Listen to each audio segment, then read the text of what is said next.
What is going on, ladies and gentlemen? Today we'll be reacting to Geography Now, Germany. This should be interesting considering my American behind doesn't really know too much about Germany's geography. Well, I understand a little bit, but I'm no expert. All right. Not at all. Lederhosen, Schnitzel beer, Bratwurst order, bread and beer, complicated history beer, no humor, EDM, and gummy bears that will kind of like give you diarrhea, but it's like worth it. Ugh, those are such horrible stereotypes that every German is so sick and tired of hearing. One gummy bear? Hey, I rock with them gummy bears, you know? Hey everyone, I'm your host Barbie. So, we've conquered Belgium's castle, jumped through Denmark's lagoon, danced through France's forest, and now we've made it to the final boss of the EU, Kingpin Germany. Level 1, begin. You know why I'm smiling. Yep, Germany has a lot of territorial anomalies. We'll get into that in a little bit, but first, Germany is located in Central Western Europe, bordered by 9 other countries. Don't forget little Luxembourg. So, okay. So how I like to think of it is Germany is basically the heart of Europe. Because it's like in the middle, you know? You could pretty much get to anywhere from Germany. Like, if you live in Germany, that's nice. That's nice.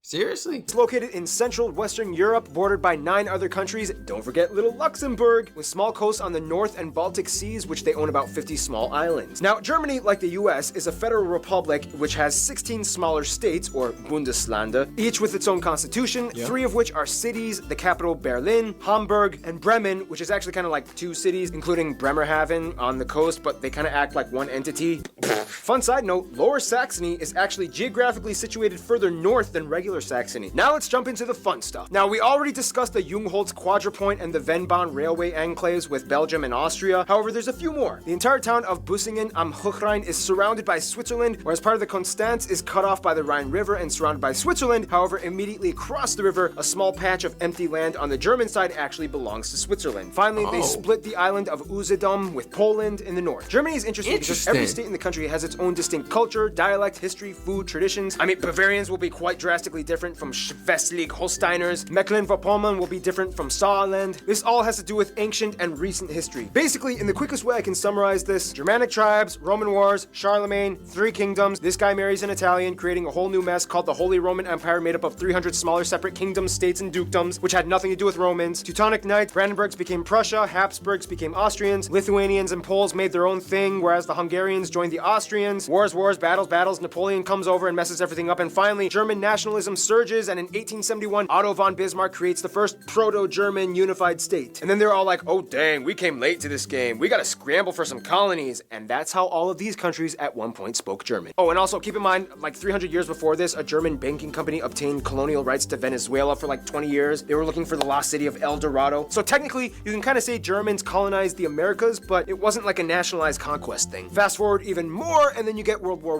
I, the monarchy ends, Treaty of Versailles, they lose land, Nazis come in, World War II, Germany splits in 2 for about 40 years, and then finally, we get the Germany we have today. East Germany, consisting of these states, is today still quite different from the rest of Germany as it was first occupied and influenced by the Soviet Union. I've always wondered, what was it like when Germany was actually split for those 40 years? Like, what if you had family on this side and you was on this side? Did you have to pay some type of toll fees or like taxes or something in order to cross over? Or was it like not allowed? Like, what if your job was here or your family, your spouse? Like, how did that work out? Seriously. That must have been a pain in the behind. It probably didn't change much for the people, right? You know, but I understand there was like times of war and everything. So that's why they ended up putting that there. But I don't think it really affected the people too much. If I'm not mistaken, I believe everybody was still able to really like cross and do their shopping and stuff. Because I feel like I've asked this question before. I'm getting deja vu, you know? And I feel like a few people have told me, like, well, you know, we got it. We got to go shopping, gas, this, that. You're not going to have everything you need on one side of town. Straight up. But please feel free to educate me in the comments down below and correct me if I'm wrong or a little rusty on anything. I'm not a know-it-all. About 40 years, and then finally, we get the Germany we have today. East Germany, consisting of these states, is today still quite different from the rest of Germany as it was first occupied and influenced by the Soviet Union. They are generally not as well off economically as the rest of the country, as you can still see the blocky Soviet-style buildings sprawled throughout the regions. In fact, the city of Berlin was split in half, and the west side was actually an enclave of West Germany, only accessible by train and highway. You can even see from a satellite image the divide. East Berlin still uses the yellowish tinted sulfur vapor light bulbs, whereas the West still uses fluorescent and mercury arc white tinted light bulbs. That's Now, pretty the funny cool. thing is, although Berlin is the largest city in Germany, the busiest airports are actually Frankfurt, Munich, Dusseldorf, with Berlin Tegel ranking at number 4. Otherwise, some top notable landmarks and spots would be the Brandenburg Gate, the Valhalla, Cologne Cathedral, the Ulminster Church, the tallest in the world, the Berlin Victory Column, and hundreds of castles all over. The most notable one probably being Neuschwanstein, the concept behind Yup. Disney's Cinderella Castle. Germany also has over 400 zoos, more than any other country in the world. And of course, everybody knows about the Autobahn, the highway system in which if you see this sign, it means there's no speed limit. And it's like that for a huge portion of the roadway. Man, I got so many. Oh my goodness. He just gave me like a top 10, 12 list of all these castles and stuff to visit, places, things to do.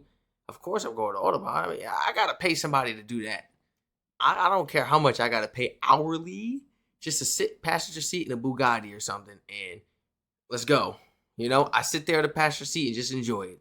I'm going to feel it more as a passenger rather than the driver, I feel. And that's going to be really fun. Oh, I'm going to have the windows down. A highway system in which if you see this sign, it means there's no speed limit. And it's like that for a huge portion of the roadway. And no wonder, considering how vast and wide those cultivated countrysides can get.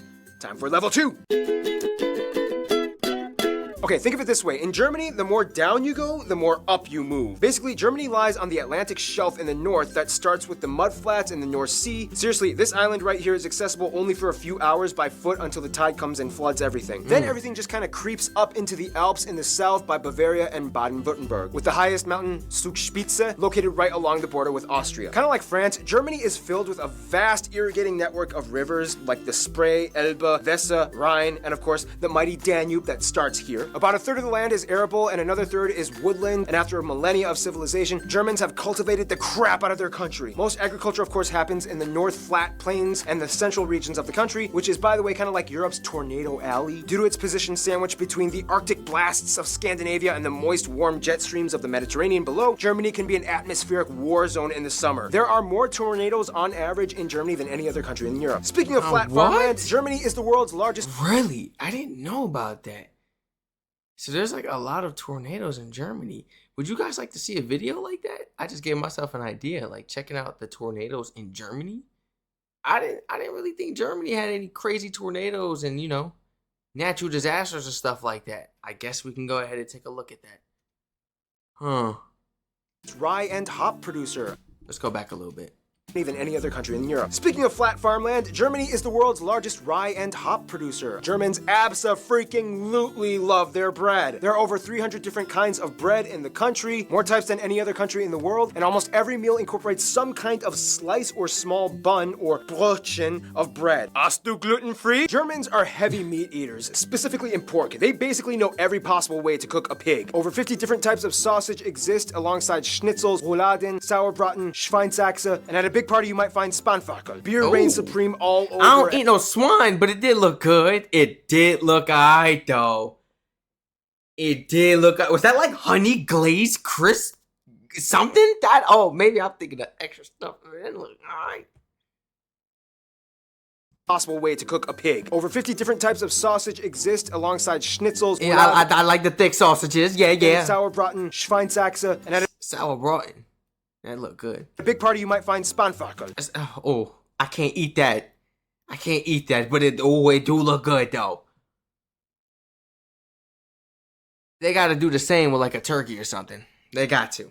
They can't leave me out like that. Beer reigns supreme all over as the third largest consumers of beer after the Czech Republic. Even their president has no problem with public intoxication. And Austria. Germany is world renowned for their beer, which by the way follows the Reinheitsgebot rule in which they are only allowed to use water, hops, malt, and sometimes yeast. Nonetheless, about 1,300 breweries exist, pumping out over 5,000 brands. The oldest continuously existing brewery in the world started by Benedictine So you can't really go to Germany and be like, what's your favorite beer? What's your favorite drink? Like, man, there's so many. monks in 1040 AD can be found found here. Germany takes the Let's go back a little bit. Let's go back a little bit. 1,300 breweries exist, pumping out over 5,000 brands. The oldest continuously existing brewery in the world, started by Benedictine monks in 1040 AD, can be found here. Germany takes the environment very seriously, and for the past 2 decades has been going on a major green revolution. As of today, they have the largest installed solar power capacity, and green infrastructure practices like home installed turbines and solar panels have seen a huge surge in the past 10 years. Forests dominate the southern regions, where the landscape gets hillier and mountainous, the most famous one being the Black Forest or the Schwarzwald in Baden-Württemberg. Deer, bears, boar, foxes, badgers, and the national animal, the eagle, can be found thriving in these parts. Nonetheless, economically, Germany is known mostly for their exceptional engineering and industry production. Companies we've all heard of like Volkswagen, BMW, Mercedes-Benz, Porsche, Audi, Telecom, Nivea, DHL, Bosch, Adidas, Puma, Adidas, Puma! Yeah, it's kind of like the whole Biscoito Bolacha thing from Brazil. Remember? Well, we have mudflats, tornadoes, pork, beer, mountains. All that's missing is people.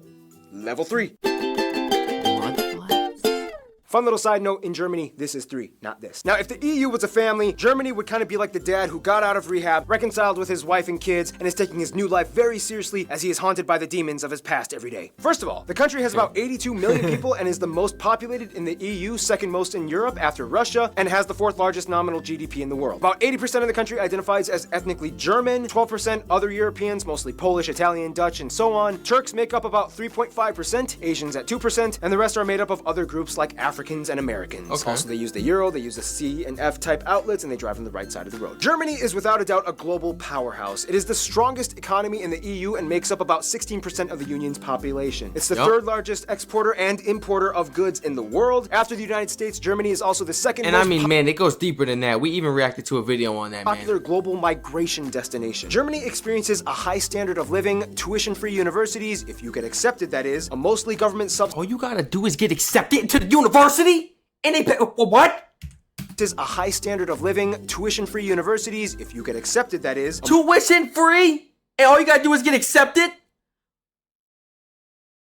mostly government subsidized universal healthcare system, about a quarter is still privatized, and state pension for retirement at age 65. Now when it comes to language, things get a little tricky. Each state kind of has their own type of German. However, to get by, most Germans learn how to speak Hochdeutsch, or High German, which is the standard dialect. The European Charter, however, protects the minority languages of Frisian, Danish, Romani, Sorbian, which is like a Slavic-based language used along the Czech-Polish border, and Plattdeutsch, or Low German, which has similarities to Dutch and is typically used by the Amish and Mennonite communities across the world. In terms of regional distinctions, though, Germany is kind of divided into 5 cultural areas: Rhineland, East and Mitteldeutschland, Norddeutschland, Baden-Württemberg, and Bavaria. Rhineland is on the west side and has a That's confusing. Yup, I can admit that. That is going to be really hard for me to really like understand and remember over the time. Oh my gosh, yeah, let alone like the states within that, like, it's a lot, guys. I gotta just take it in. which has similarities to Dutch and is typically used by the Amish and Mennonite communities across the world. In terms of regional distinctions, though, Germany is kind of divided into 5 cultural areas: Rhineland, East and Mitteldeutschland, Norddeutschland, Baden-Württemberg, and Bavaria. Rhineland is on the west side and has a culture somewhat more influenced by France. East and Middle Germany was the part that used to be its own country for 40 years, as it was influenced by the Soviets. Sorbians can also be found here too. Northern Germany has a coastal sea culture that identifies closer with Denmark and the Netherlands. They are also known for being kind of quiet and reserved. Baden-Württemberg has an interesting Swabian culture where they speak a dialect so thick that only about 40% of it is intelligible to other Germans. And then you have Bavaria, But which isn't that like all the other dialects in Germany? Because like it's so big, it's humongous. You all live in the same country, but you all don't speak the same dialect. So basically, like the same dialect of the language. So basically, it's like when you go here, it could be a little difficult as well, To them, it may sound like gibberish. Like, that blows my mind. In the U.S., it ranges from accents and stuff within the states. We got the United States, the country, and then we got like the states within.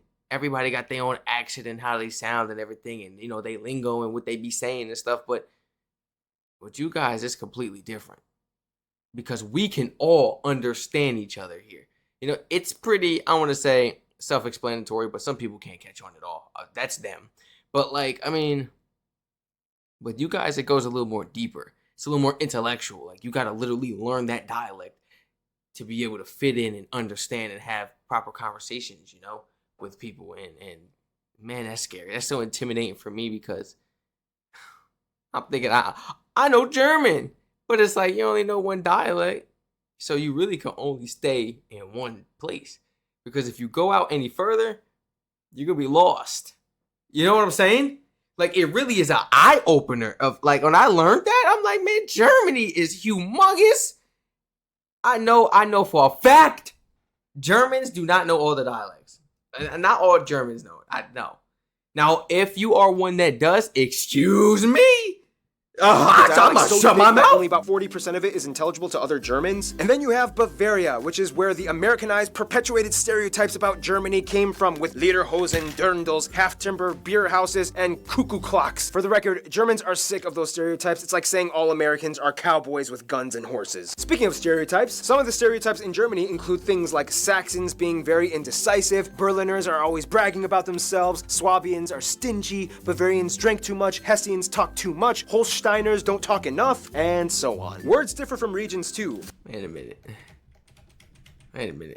Interesting Swabian culture where they speak a dialect so thick that only about 40% of it is intelligible to other Germans. And then you have Bavaria, which is where the Americanized, perpetuated stereotypes about Germany came from, with Lederhosen, dirndls, half-timber, beer houses, and cuckoo clocks. For the record, Germans are sick of those stereotypes. It's like saying all Americans are cowboys with guns and horses. Speaking of stereotypes, some of the stereotypes in Germany crazy. include things like Saxons being very indecisive, Berliners are always bragging about themselves, Swabians are stingy, Bavarians drank too much, Hessians talk too much, Holsteiners don't talk enough, and so on. Words differ from regions too. For example, in High German, you would say Auf Wiedersehen, but in Bavarian, you would say Fiat die Gott. In Kölsch, you would say Tschüss, and in Rhineland, you might say Ayus. You see what I mean? So many compound words that get really long and complicated, like Rindfleischetikettierungsüberwachungsaufgaben, Übertragungsgesetz. This is because many words are merkwürdig, or ambiguous Okay, somebody gotta let me know in the comments, what does that mean? words that are kind of elongated to give off an extensive meaning. Germans have very vivid imaginations and make up words for everything. Like my favorite word, Backpfeifengesicht. Not this time. By the way, for the record, this letter makes a double S sound. However, spelling reformers have tried to decrease the usage of this letter in recent years, which has led to some protests. Germans also love dubbing everything from foreign media into German. Some like this, some don't, but either way, it's here to stay. About 60% of the country identifies, at least nominally, as Christians, split between Protestants and Catholics. Germany was even the birthplace of the Protestant Reformation, split from the Catholic Church by Martin Luther. Otherwise, the rest are mostly agnostic or irreligious, with a noticeable community of Muslims, mostly from the huge Turkish and Middle Eastern communities, at about 5%, as well as a few Jews, Buddhists, and Hindus rounding up the remainder 1%. To kind of get a feel of what it's like to be German, you kind of have to understand where they've come from. After World War II, they kind of had a lot of work to do. However, it wasn't until the mid-50s and early 60s that the Wirtschaftswunder, or economic wonder, happened, to which almost everybody got to work. Basically, this guy envisioned and implemented a social market economy combined with free market capitalism alongside socialist policies that established fair competition in a welfare state. GDP increased by 80%, investments by 120%, labor forces were utilized to the maximum. Things started to get better. In Germany, all children are corralled into general public schools until age 10, when they are given the option to enroll in 3 different types of middle schools. Gymnasium, geared towards focusing on higher linguistic, mathematic, and science fields for universities. Realschule, a middle ground type of school. Wait a minute. She said 10th grade, right? Get better. In Germany, all children are corralled into general public schools until age 10, when they are given not 10th grade until age 10? the option to enroll in 3 different types of middle schools. What? Competition in a welfare state. GDP increased by 80%, investments by 120%, labor forces were utilized to the maximum. Things started to get better. In Germany, all children are corralled into general public schools until age 10, when they are given the option to enroll in 3 different types of middle schools. Gymnasium, geared towards focusing on higher linguistic, mathematic, and science fields for universities. Realschule, a middle ground type of school. And Hauptschule, a school that is geared towards helping kids that seem to show promise in specific vocation or trades. Germany also has the largest music market in the EU and the 3rd in the world after the US and Japan. They love preserving their heritage and culture through music and art. In fact, there are around 130 national orchestras, mostly supported by public money, and artists get a 50% reduction in health insurance through a special type of offer in the legal system. One thing that still kind of supposedly maintains itself in Germany is the mindset of Vergangenheitsbewältigung. Totally butchered that, which kind of translates to a lingering sense of guilt from the past. Germans have reportedly some of the lowest levels of national pride, and unless if you're at a soccer game, chances are you will almost never see anyone holding a German flag or waving it in any kind of like patriotic setting. It's Man. weird, but it's kind of how things are. You monster! Wow. They've made great strides. That just goes to show how Germans haven't like really, lived past the history. I'm sorry for shaking the camera. I have like really lived past the history and the things that have gone on in Germany. It sits with you guys till this day. It does. And there's a lot of trademarks, a lot of things around Germany that show, that identify those times, where everything was going on and where Germany was at its roughest and at its lowest. And it truly is amazing how Germany has grown past it and how you guys have been elevating and succeeding on the low, though, so humbly and quietly. You guys are a powerhouse. I reacted to a video about your economy and everything. You guys are a powerhouse and you are planned ahead. You guys are super smart, a really smart country, It's not just the government, it's the people as well. It's like you guys do things a lot better now. But I really realize I don't really see Germans wearing t-shirts or repping their country on social media or like in videos or sporting events how I really imagine them to. Because I'm looking at how people are in the US. Okay, cool. You would think the pride is super crazy in the US. But when you really get out there in Europe, the pride is like off the chain. These people do not play about their country. You know what I'm saying? So I was expecting Germany to be one of those, and it's just not. It's just not. And it really is a shame that a person, from past in the history, in history times, it's a shame how that world leader was able to damage the fun for the country.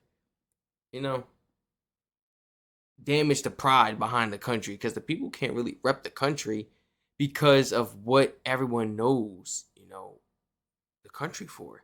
And I don't want to say we know Germany for the Holocaust or this or that, but like in the US, that's at least what they portray to us, and that's all we see. It's all we learn about. It's the propaganda and everything that went up to that, and the war and everything, those hard times.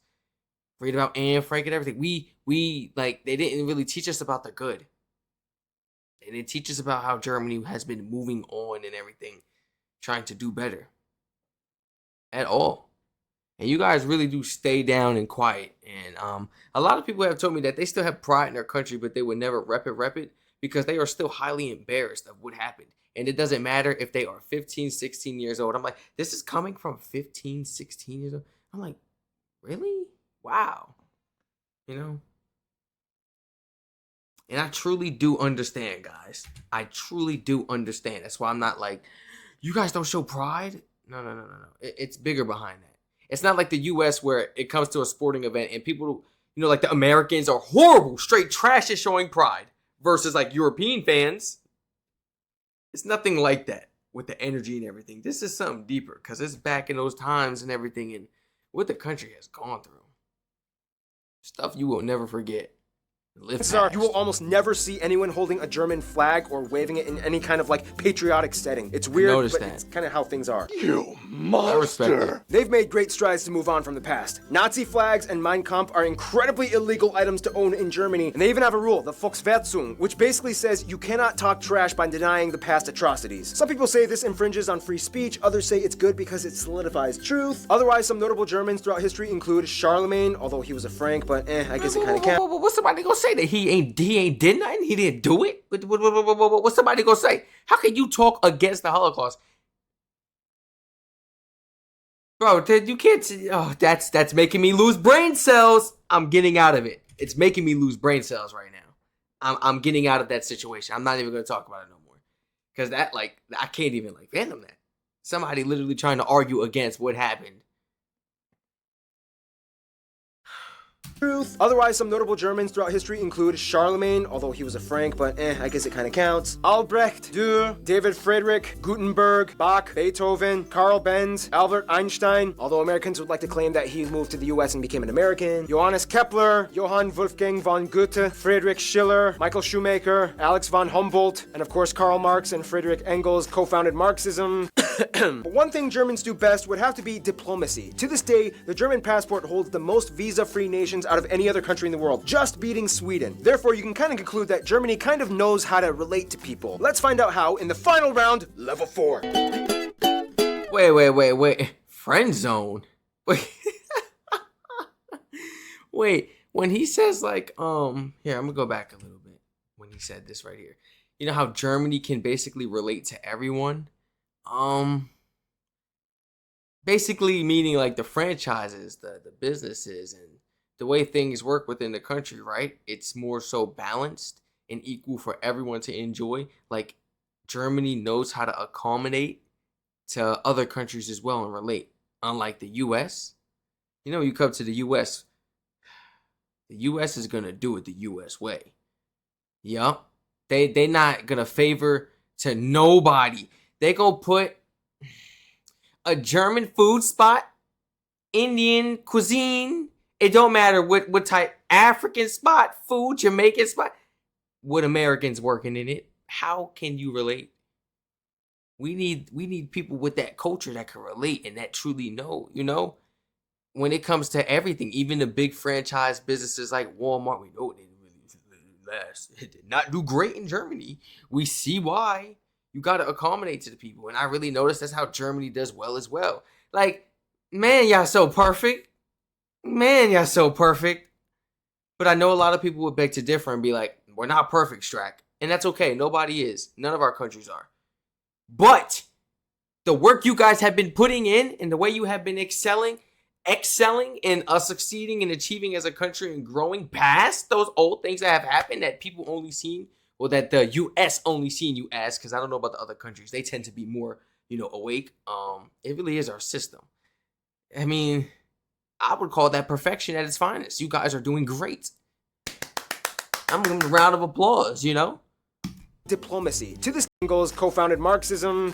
But one thing Germans do best would have to be diplomacy. To this day, the German passport holds the most visa-free nations out of any other country in the world, just beating Sweden. Therefore, you can kind of conclude that Germany kind of knows how to relate to people. Let's find out how in the final round, level 4. Friend zone.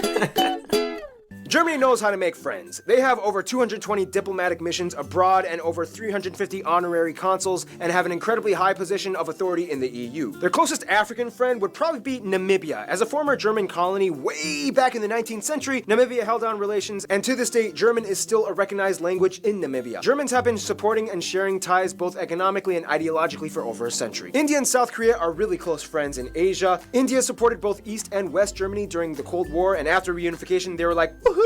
Even better! And Germany is to South Korea what Japan is to France. They love to piggyback off of each other's ideas and cultures, especially in the automotive industry. Many South Koreans were sent to Germany after the Korean War to work abroad and study, and Germans have been growing in fascination with visiting South Korea. The US is probably the closest ally outside of the EU. About 30% of Americans claim German heritage, and after World War II, the Marshall Plan allowed the US to give post-war aid to Germany, which helped kickstart the economic recovery. Germany was a key figure in the formation of the State of Israel after World War II, which after the Holocaust left an obligation to invest in the building up of a Jewish community. Turkey is probably the closest Middle Eastern ally, as the key figure in the formation of the State of Israel after World War II, which after the Holocaust left an obligation to invest in the building up of a Jewish community. Turkey is probably the closest Middle Eastern ally, as the Turks make up the largest Asian demographic in Germany, although many of them may or may not also identify as Kurds. But since Kurds don't have a state of their own, they usually go under Turkish passports when immigrating and are documented as such. Their best friends, however, would probably be literally all their neighbors. The thing is, Germany is kind of like Bosnia and Herzegovina, in which by default they kind of get friends based off of the regional alliances. Bavarians get along with Austrians, Baden-Württembergs get along with Switzerland, East Germany has good relations with the Slavic countries, the Rhine states love Belgium, Luxembourg, and France, and the North side loves the Netherlands and Denmark. France, though, is kind of like the trophy wife of Germany, as the two have had an angry start but then eventually fell in love and worked together beautifully. France is like the beautiful, flashy spokesperson for the EU that stands in the spotlight as Germany stands in the background, managing all the money and logistical work. In conclusion, although Germanic... See, even I said it, man. Y'all just be in the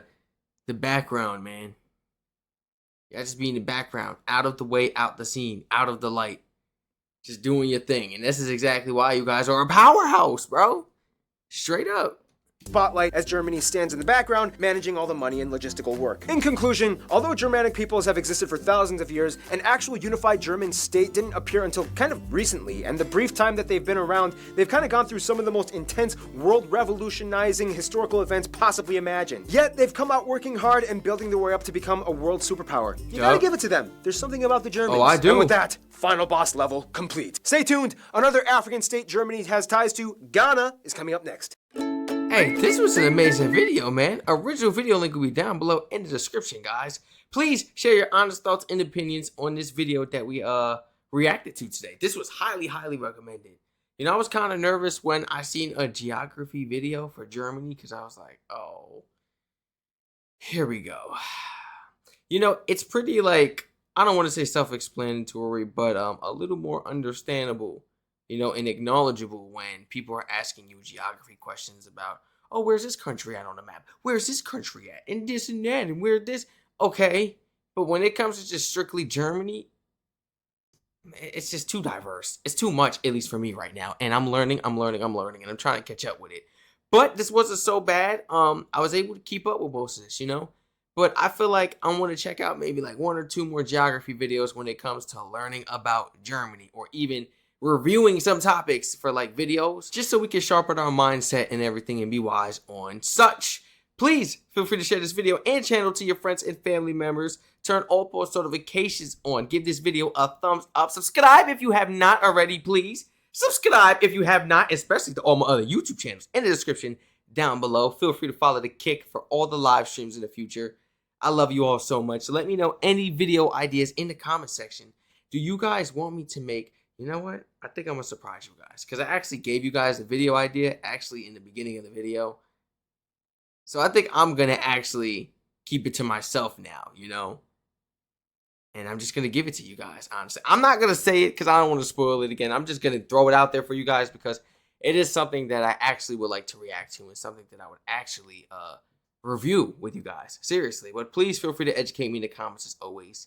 I love you all so much. Thank you for joining me today to react to Geography Now, Germany. I'm still getting PTSD when I read that title, man. I definitely got to review this topic some more because it's getting a little crazy now. Once you start going in depth of the states and stuff of Germany, it's like, come on now.